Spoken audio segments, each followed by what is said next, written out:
CSBIS అకాడమీలో IAS IPS coaching అనేది ఈ జూన్ 7వ తారీఖు నుంచి మొదలవుతోంది.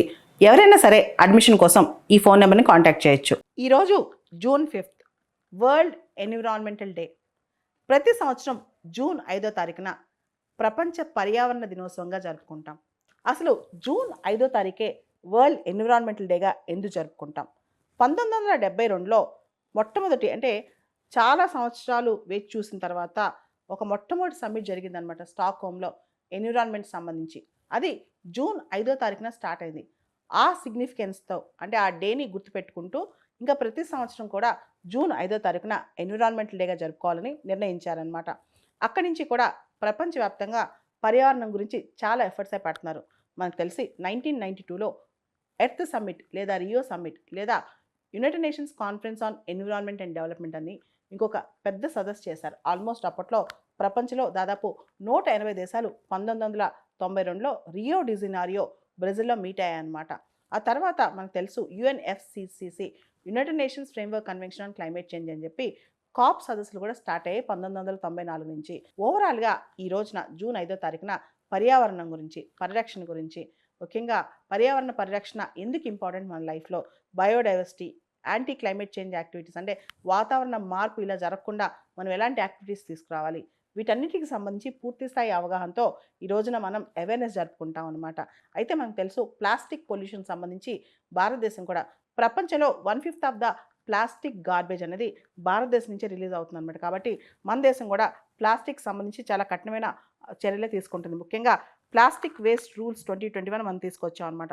తర్వాత ఎక్స్టెండెడ్ ప్రొడ్యూసర్ రెస్పాన్సిబిలిటీ రూల్స్ తీసుకొచ్చి ఎవరైతే ప్లాస్టిక్ వేస్ట్ రిలీజ్ చేస్తారో ఆ ప్రాసెస్ చేయాల్సిన బాధ్యత కూడా ప్రొడ్యూసర్స్కి ఇచ్చాం, ఆ ప్లాస్టిక్ వేస్ట్ రిలీజ్ చేసేవాళ్ళని. దాంతోపాటు మనం స్వచ్ఛ భారత్ అభియాన్ తీసుకొచ్చాం. దాంతోపాటు భారతదేశంలో రకరకాల ప్లాస్టిక్ యూజ్, ముఖ్యంగా మనకు తెలుసు మైక్రో ప్లాస్టిక్సే కాదు నానో ప్లాస్టిక్స్ కూడా సమస్య అనమాట.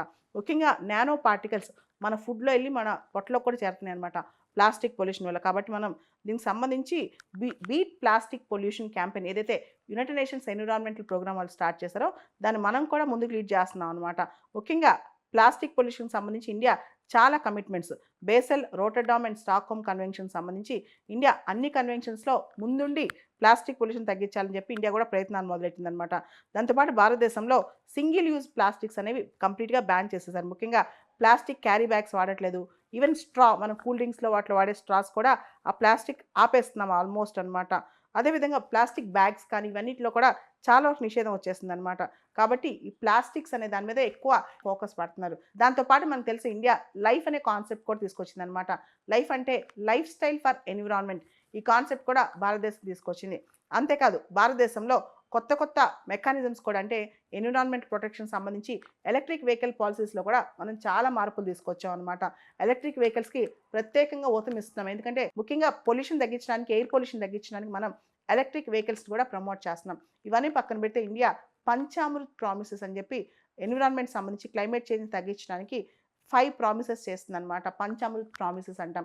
సో ఇవన్నీ కూడా ఇండియా కమిటెడ్గా ఉంది. కానీ ఇంత జనాభాతో ఇండియా ఈ కమిట్మెంట్స్ అని మీట్ అవుద్దా లేదా అనేది పెద్ద ప్రశ్న. సిఎస్బిఐఎస్ అకాడమీలో ఐఏఎస్ ఐపీఎస్ కోచింగ్ అనేది ఈ జూన్ 7వ తారీఖు నుంచి మొదలవుతోంది.